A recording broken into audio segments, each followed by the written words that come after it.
Good day, and welcome to your darling show on your darling station, New Frontiers Television. This is Leadership 360. I'm your host, Olatunde Ajayi-Ope. I have here with me a leader who, by yourself, after this interview, you will have to judge whether he is born a leader or made a leader. He was formerly a two-time senator in Oyo State, west of Nigeria, and presently is seeking to be elected as the governor of Oyo State. I have Senator Teslim Kolawole. You are welcome to the show, sir. Welcome. Yes, sir. It's nice to have you on the show. Senator, can you just tell us a little bit about yourself for the sake of those who do not know Senator Teslim Folarin? I was born 51 years ago. Both parents are from Ibadan. The true background. Yeah, he shall not be sorry. The true son of the soil. Okay. All my parents, my grandparents are from Ibadan. I attended Methodist Boys High School, which I believe was the first secondary school in Nigeria.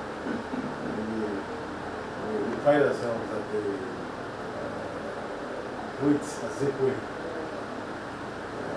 went to that school. Okay. Yeah. Also did my A-levels there. Okay. Then came to University of Ibadan, where I graduated in 1987, political science. Did my NYC in Kaduna, finished in 88, and like every young man, those days it was a dream to travel out. And I had my own dream fulfilled. December 1988, I traveled to the United Kingdom. There I worked in the civil service, so I have very strong civil service background. Okay. Came back in 2002. I was lucky, in life, made luck, in the right place at the right time. Became got nominated by my party in 2003, won the election as a senator. I was 39. Wow. Yes, I was 39 when I was sworn in as a senator. Wow. That was like I said to read luck in life. Not that you're the best, I'm not the best, but one of the luckiest. 2007, I got re-elected back into the Senate, and got the honor of being elected the leader of the Senate by my colleagues and my fellow senators. Till 2011, I lost out in the power game. Lost out in the power game. In a way, it was a good thing because I've never been out of the loop, and it gave me an opportunity to interact with people on their needs, challenges facing society. In the Senate is kind of an elitist institution, so you don't have the chance of mingling with people at the grassroots. And so, for the first time, I was home and it gave me a chance to travel, led the breadth of the state, talking to people. I'm also a traditional chief in Ibadan, and the Lagun of Ibadan. So what that means is that if God spares my life, one day I'll become the Ibadan. And I look forward to that. To them, the gubernatorial candidate of the PDP. That's the story of my life. Married with children. And like they say, you don't count the number of children. That's just an aside. I'm not asking you to count the number of children. Oh, that was an interesting life for a young man. Because, like you rightly said, you need a bit of luck. Yeah, sure. Life. By 39, you are already. I had my own book, yes. You are already a senator. Nigeria today, most 39-year-old are still grumbling about what they want to do in life. Do you agree? Yeah, I understand. But what could be responsible for such? I think it's, you see, one of the things that drove me into politics was comparing what happened during my sojourn in the United Kingdom and what obtains here. There, you have very strong institutions. It's not about individuals. Here, it's about individuals. And I think it's a big, big difference. There, we have a thriving private sector. Here, we don't. And so you need to know a Mr. Big before you can survive. And also, I think it's also there's a cultural issue to this. There, once you're 18, you're on your own, you know, and you're schooled in that way. You know you at 18. You know when you watch this Animal Kingdom, you know the lions, they get to a stage, they're getting on age, just walk away. It's the same there. Yeah, our parents still believe, even now, my mom still believes on the child. Can you believe that? So there's a lot of reasons. Well, let's get to the reason why you are doing this now. You've mentioned partly that the Senate, of which you are tutored in the field of politics, of the Nigerian politics, was an elitist club, as it were. But now you are in still is. Okay.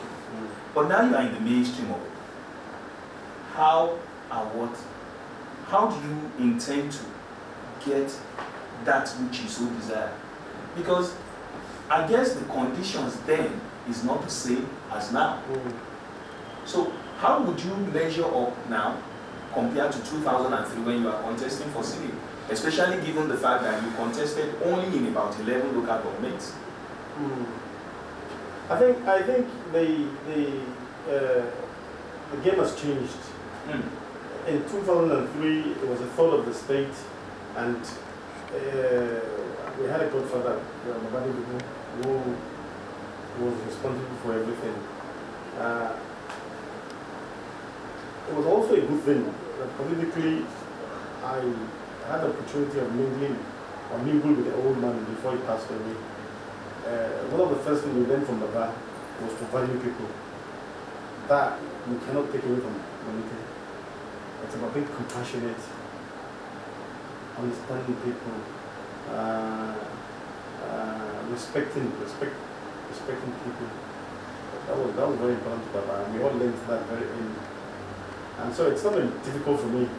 The only difference is now I have to be, I have to fend for myself. There's no Baba. But I also have very good people around me who are also helping out.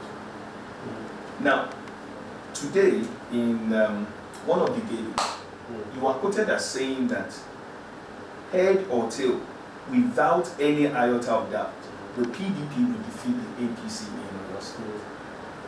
Absolutely. How? I mean, the APC is a ruling party.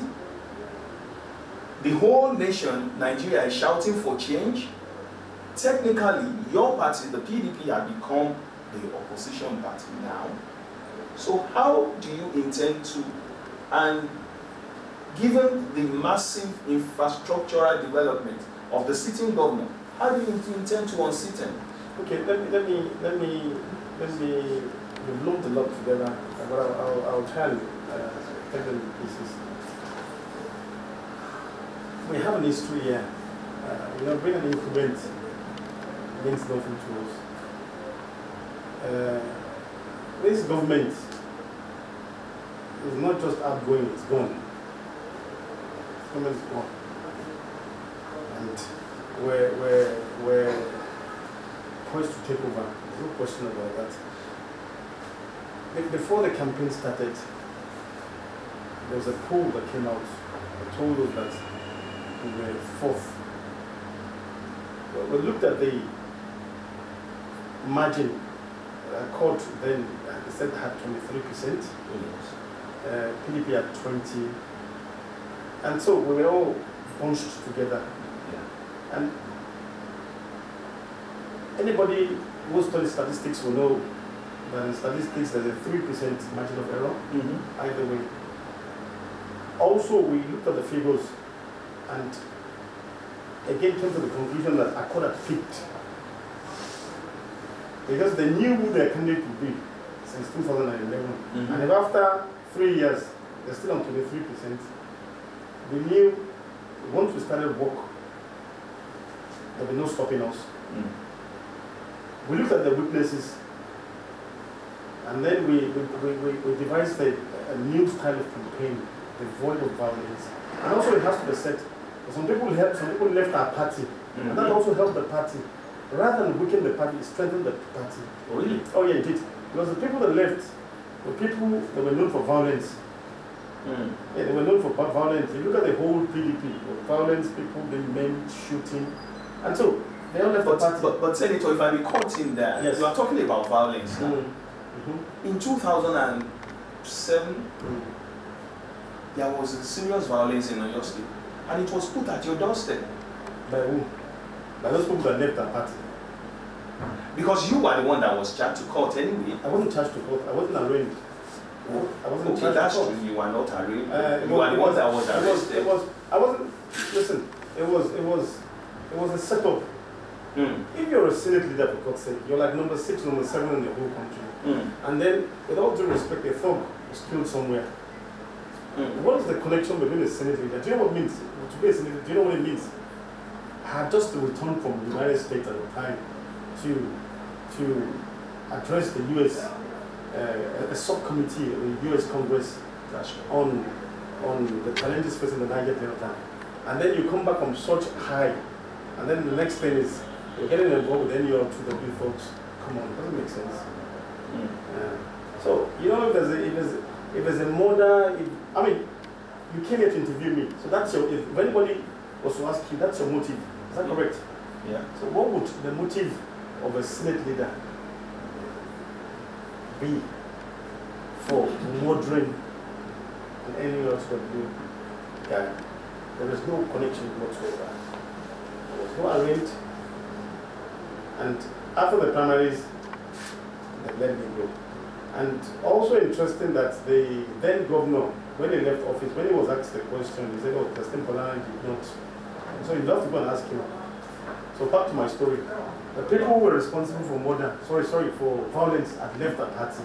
Okay. So that made it much easier for us to rebrand the party, so to speak. So the only challenge we have in PDP now, the only challenge, I'm going to ask anybody, is that the soles of our shoes are getting worn out of dancing. You know, it's much fun now to be in PDP. Everybody wants to be in PDP now. It's the party to be in. So rather than weaken us, it strengthened us. Okay, as a party, and we've all come together. Sometimes when you have people fighting from within, it causes a lot of distraction. They've gone, they've left. We now know people who are left with us, and it's been very well. Now, to your question, how are we going to defeat this guy, this government? You need the united party that we have now. I think our messages we're getting across to people. We're going directly to grassroots people, into markets, talking to interest groups, all sort of interest, religious bodies, and people can see where we're coming from. I think it's made a lot of difference. The latest poll that came out, we're told, is that we're on 68%. Wow! And that was when we started. We knew we would work very hard to get to where we are now. That's why we coined "Just Believe." Yeah, just believe. Now, you're talking about the infrastructural development of this government. What infrastructural development, I can say? At what cost? At what cost? Our Baba, a very experienced engineer, former governor of this state, Senator Olatunde, has queried the cost of building a kilometer of road. We know the building a kilometer for as much as 1.1 billion. Now, I'm not an engineer, but for people like Babala to question that, there must be something in it. We begin to talk about which company is responsible for this construction. We have searched the whole of Ibadan and Oyo State, and there is no evidence of this company having any presence in our state. So we know where they've come from. But what we're interested in as a party is the human cost. And I want to not take credit without a sense of humility. I was the first politician to openly criticize this government. And I said to them 2 years ago, or over 2 years ago, that look, from what we're saying, this government lacks human face.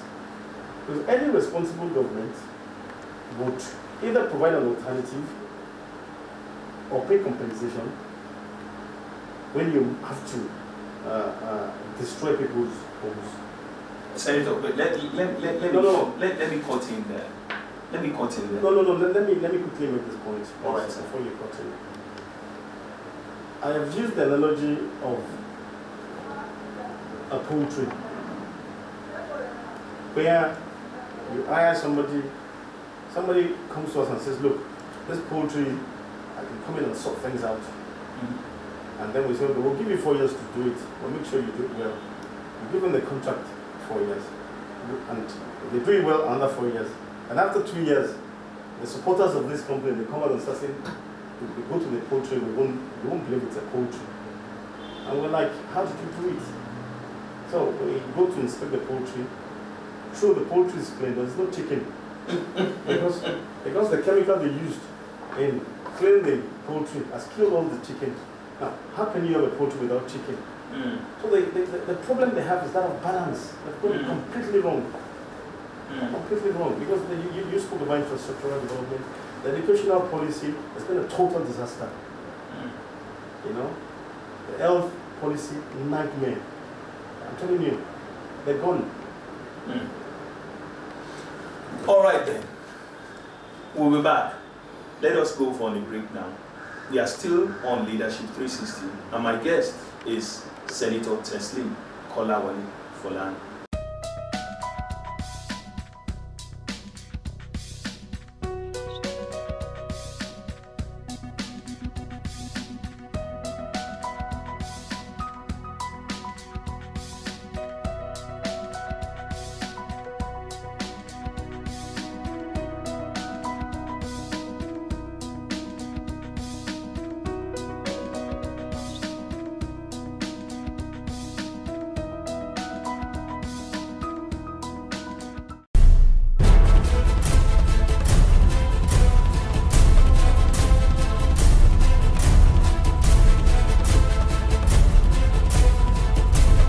Welcome back, and my guest still remains Senator Teslim Folarin. Now, Senator, before we went on the break, you were talking about the infrastructural development and things, but you said one thing that interested me, how you came about your campaign slogan, just believe.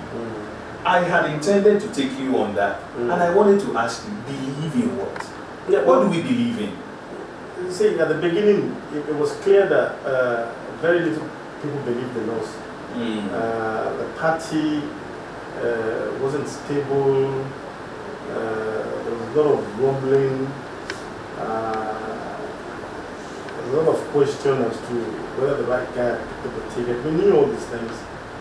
And to allay people's fear, we came up with the college just believe. The other state was, we'll get to work and you don't believe in us. Trust us. We'll get there. I like that. So you are asking us to trust you even as you go by online. Now, there is this question. During the build-up to your picking the ticket of your party, you addressed the press conference with 7 other aspirants then. Yeah. And the 7 of you agreed that it must be an Ibadan man that must pick the gubernatorial ticket of Oyo State. We began to wonder, is it your birthright? Or what has that got to do with the qualification for the gubernatorial seat of Oyo State? It's not a birthright. I think it was driven by 2 things. Then one of the leading candidates of the Ogbomoso extraction also had a meeting amongst his kinsmen here, and we were told, we were warned that the governor had to come from Okomosho. And so we felt we had to also respond. So that's number one. And two, everybody knows that politics is a game of numbers. In Ibadan, yeah, we have the numbers. 55, 56% of the total votes. That's very bad. But that does not mean that 56% of the total votes cast in Ibadan is from the indigenous Ibadan. A lot of people are residents in Ibadan who are not indigenous. I disagree with you. See, it's just like a black man holding a British passport. Does it make you less British? Doesn't make you less British. You're British, you're British. So if you reside in a city, then you're part of that city. Nobody's talking about the indigents here. Senator, I reside in Ibadan. I'm not an Ibadan man.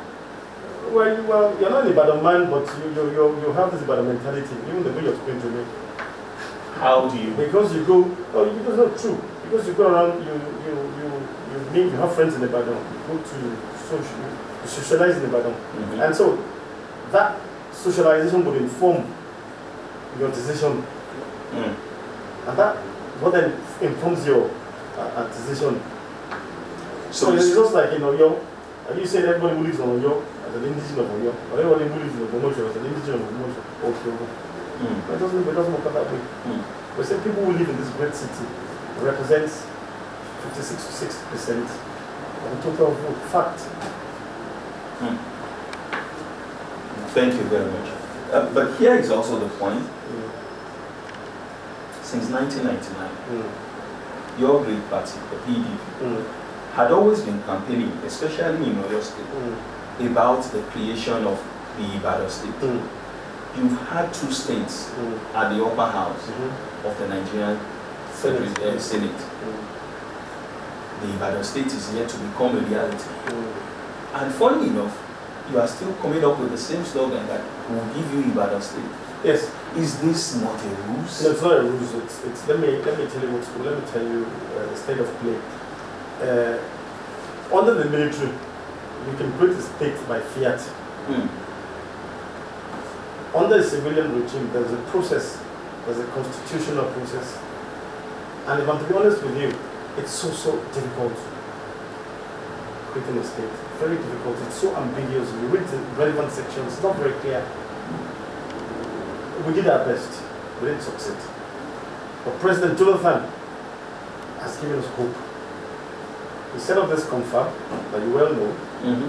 And you know, when I was leader of the Senate and we attempted to amend the Constitution, what we had in mind, we wanted to cage the governors at the time. So we were thinking of local government autonomy, the state and assembly standing on their own. But when we went on public hearing, I chaired the one in the southwest in Lagos, Hotel. What came up very strongly was the issue of state creation. And when we compared notes across the zone, that resonated very strongly. The issue of state creation, but we didn't succeed. But President Jonathan, who people's claim is very weak, now said, look, it is time for Nigerians to come together to talk. Let us talk about where we're coming from, where we are now, and where we're going. But Senator, sir, President Obasanjo called people to talk to. And what happened? Failed. So are we saying that President Jonathan's talk has failed? There's a report. That's the point I'm making. Okay. Because you see, that report would guarantee the future of this country. Because that report would take us back to true federalism. You know, this one-size-fits-all policy has failed this country. So we say, look, let the Yorubas, let them develop at their own pace. Let the South with their oil something. After all, everything we achieved there, we had no oil. We achieved it through cocoa. So let us go back to that. Let us have our thinking cap on and begin to be more innovative. But of interest to us is the issue of state creation. There's a recommendation of, I think, 15 states, something like that. But for us in Oyo State, there's a proposal for creation of new Oyo State. So that implies we would have our Ibadan State in the Ibadan Parapa. So we have hope. So that would be on the front agenda, on the front burner in the next dispensation. That's why it's important for us to vote President Jonathan to finish off this work. That is why it's important to have National Assembly members of PDP extraction. That is why it's important to have a PDP governor in this state and House of Assembly members to push through these reforms. And if I may also make the point that the only party that refused to be part of this talk was APC. They were not part of it. Part of the talk of creation of state? Part of the whole conference. Part of the conference, they were not part of it. They were invited, but they refused to join. But at the end of the day, it was the APC states that came up and signed into law through their speakers that it should be state empowerment of the state and not the empowerment of the local government. No, not through the party. Through the speakers, you know, when they were... That's different, that's different. we're talking about parties. Okay. The party, the only party that I know of, okay, that wants to maintain the status quo as it stands now is APC, because they refused to be part of confab. Forget the speakers, I'm talking about political party. And you can cross-check this. No problem. Now that you've mentioned the issue of state creation and autonomy of local government, the narrative you presented is that Ibadan-Ibarapa state will engender more development. During the time of the Obafemi Awolowo that you mentioned, but I did it, yes. Yeah, there was nothing like state. It was region. It was region. And the politics was taken to the people, to the grassroots. Sure. In fact, there were councillors who represented smaller units only. Why is it now that we are clamoring for states? Why don't we empower the local government rather than empower more states? Because even now, almost about 16 states in Nigeria have been alluded to not being viable. Well, I cannot speak for those 16 states. I want to talk about Ibadan states. We have looked at all the figures, the economic indices, and we're convinced that it will be a success. Oyo State is too big. There's no question about that. And for too long, the people in Okyogo have been shouting, crying foul of marginalization. And do you know what? They have huge resources there, huge potential. It's an agrarian area. They have marble in Ibeti. They have lime in Ibarapa. Huge potential. And so we're saying if we free them, then it would make them, yeah, I mean, you've got to free all these people, free them so that they can begin to determine their own destiny. That's what it's all about. But the present one, the one you are going for, is still the large Oyo State. Absolutely, yes sir. Now that you are going but I want to be the first governor, probably the last Oyo State governor. Oh, you want to be the last Oyo State governor? That's the aspiration, yes. I'll take you on that after the break. Ladies and gentlemen, we are still on the LSU 360. My guest is Senator Teslim Folarin.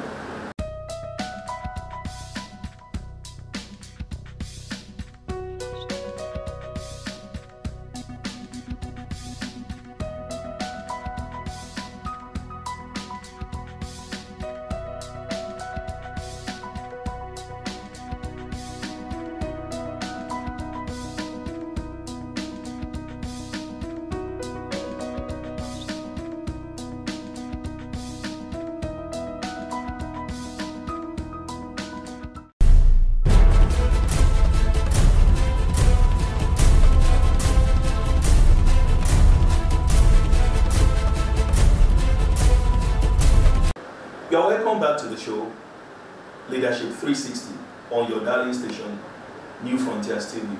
With me is Senator Teslim Folarin. Now, you've been very critical of the sitting government.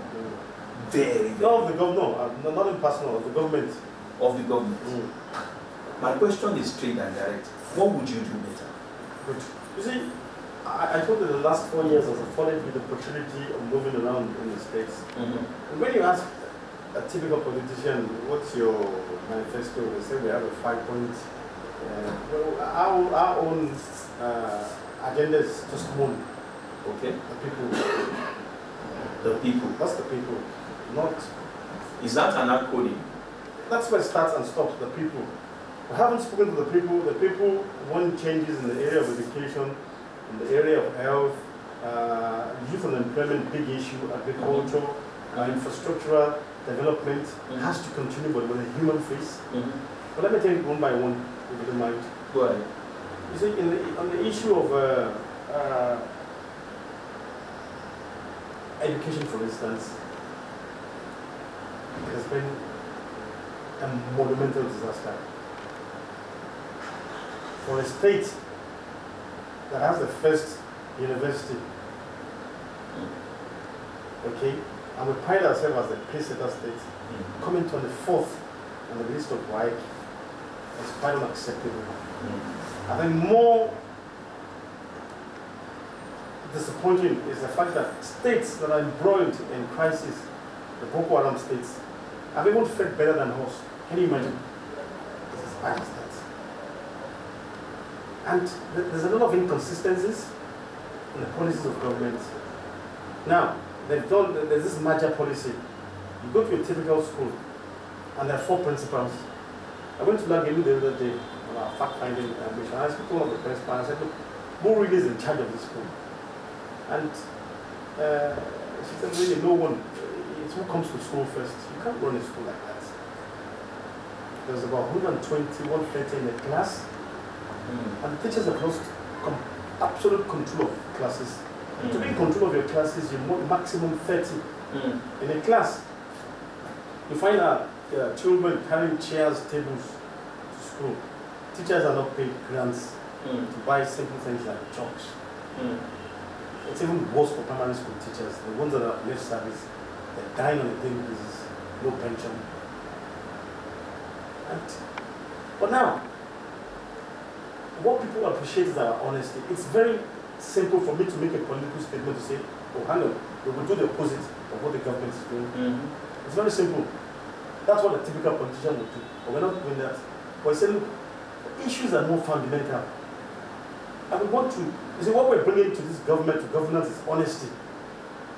And we're saying, look, the first thing we will do is to declare a state of emergency in the area of education and health, where we would call all stakeholders, teachers, representatives of teachers, parents, religious bodies, government, NGOs. Let us all sit together. Let us put all our cards on the table. And I'll tell you what the underlying issue is. Free education. And the question is, the free education that Babawolo practiced, let us compare the economy that sustained it and the one we have now. Are you saying that you are going to practice free education in Oyo State? I am saying let us all come together and look at all the facts on the table. Okay. That's what I'm saying. I don't know what the facts are until I get there. So when we get there, we'll now decide with everybody, with all the stakeholders, and chart a course forward. That's a very honest approach. Okay. On the issue of health, again, there will be an emergency. It's a total disaster. Oyo State has the highest rate of infant mortality rate.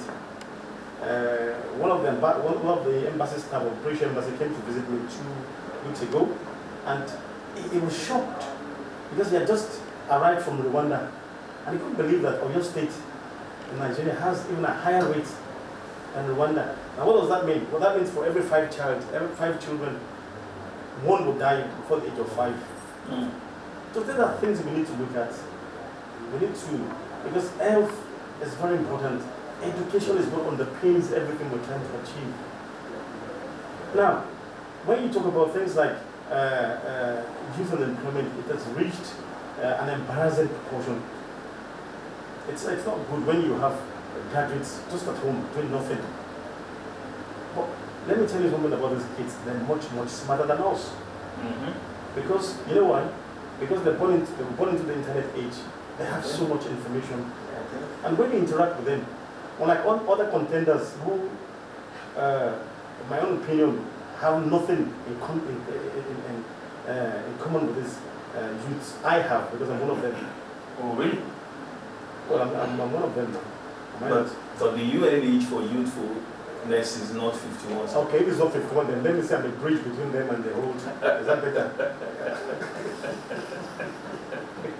So, I'm a bridge between, a link, if you like, between the young and the old. I'm just transiting to the other side, so I can still relate with them. You know, I can still use a BlackBerry. I understand all the development that is happening in the world today. So I can relate with them, and I understand their fears. And when you interact with them, they have lots of ideas. And we're saying to them, look, as a government, we would set up a unit that would have sole responsibility of helping these kids start their own business. Are you saying we are going to have a Silicon Valley? Hang on. I didn't say unit Silicon Valley, but that has to do with IT. I'm saying we would have units that would interact with these kids, and we'd say, look, we would have business advisors that will look at their proposals. They're brilliant with ideas, honest. They will look at their ideas, and if we see ones that are feasible, we would say, look, we would guarantee you a loan in the bank. And we say to these kids, I am convinced that if we become part of their risk-taking venture, they will succeed. Now, there's so much potential in the area of agriculture. The present governor visited Fashola farm settlements, one of the farm settlements that are found in this state last year. And when he came back, he said Fashola was running at a capacity of 20%. When we did our own findings, we found out that Fashola was running at less than 5% capacity. Very disappointing. So we need to bring all these farm settlements back to life. We need to create a synergy between these farm settlements and the research institutes that are bound in Ibadan alone. There's so many of them coming up with researches every day. So we need to plug into their work, pay our grants and plug into their work. We've done our research, and we know that you can run Oyo State and cassava alone. Today, Oyo State is the second highest producer of cassava after Edo State. But in terms of our contribution to GDP, it's zero because we don't export anything. So we're saying even on cassava only, if we mobilize, get our farm settlements, get them to be fully functional, strengthen our local governments. You know now, they say money at source. There's some rats that eats, they eat some of this money before they get to local government. We need to look out for those rats, get rid of them. So that we make life meaningful for people in the rural areas. So there's no need for them to come to the cities. And when you speak to rural dwellers, their needs are very simple. They want potable water, electricity, communication, good roads to their farms. That's all. We can make that happen, brother. You had the senator.